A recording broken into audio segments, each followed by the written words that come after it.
안녕하세요. 더불어민주당 검찰 독재 정치탄압 대책위원회 김지호 부위원장입니다. 속속 드러나는 주가 조작의 실체, 김건희 특검법 거부로도 이정섭 도주대사 임명으로도 진실을 감출 수 없습니다.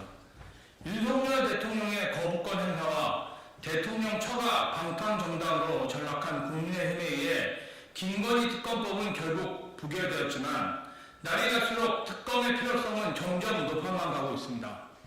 지난 7일 뉴스타파 보도를 통해 도이치모터스 주가 조작에 관한 새로운 정황 증거가 공개됐습니다. 주가 조작 주범 하나인 이모 씨가 김건희 여사에게 차명 계좌로 총 4,700만 원의 돈을 보낸 의문의 거래가 포착된 것입니다. 이모 씨는 주가 조작 1차 작전 시기 때 김건희 여사가 주식 계좌를 맡겼던 인물입니다.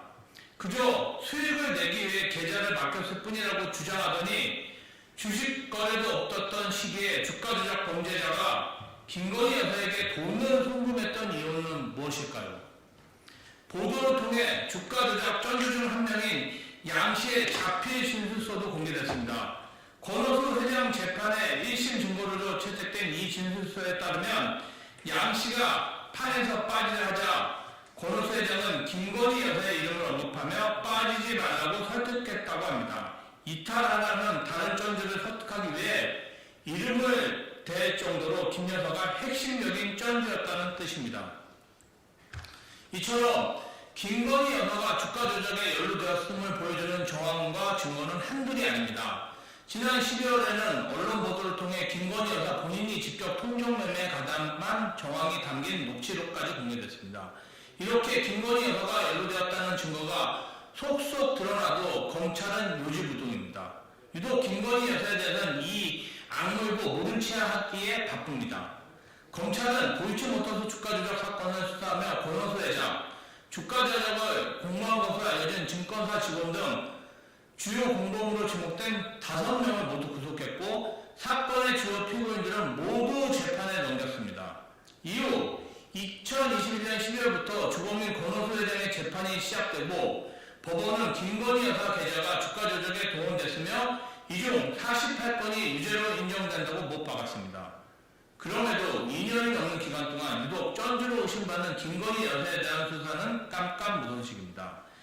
야당과 전 정부 관련 사안에 대해선 무자비한 먼지털이식 압수수색과 소환조사를 일삼으며 없는 증거도 만들어내려고 현안이 된 검찰이 김건희 여사 앞에서는 서면 소환조사, 압수수색, 강제수사 없이 있는 증거도 못 본 채 하는 순한 양으로 돌변합니다. 윤석열 대통령은 지난 2022년 1월 3일 한국거래소에 방문하여 주가 조작을 통해 얻은 범죄 수익은 확실하게 환수하며 주가 조작을 시도할 경제적 요인을 없애는 한편 이에 가담하는 자는 우리 증권시장, 더 나아가 금융시장에서 퇴출시킨다는 각오를 갖고 이 문제를 다뤄야 한다라고 밝혔습니다. 윤정윤이 따로 없습니다. 주가 조작 범죄를 엄단해야 한다는 윤석열 대통령과 김건희 특검법을 거부한 윤석열 대통령은 다른 사람인 모양입니다.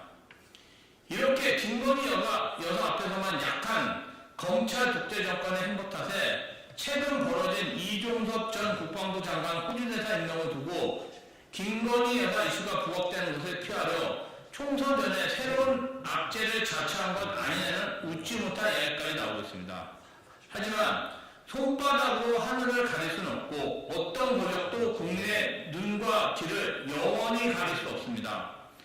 거부권을 남용한 윤석열 대통령, 거부권 행사를 종용하고 부결표하는 국민의힘, 수사도 기소도 하지 않은 채 권력 눈치 보기에 바쁜 검찰, 모두 범죄 수사를 방해한 공범으로 역사에 기록될 것입니다.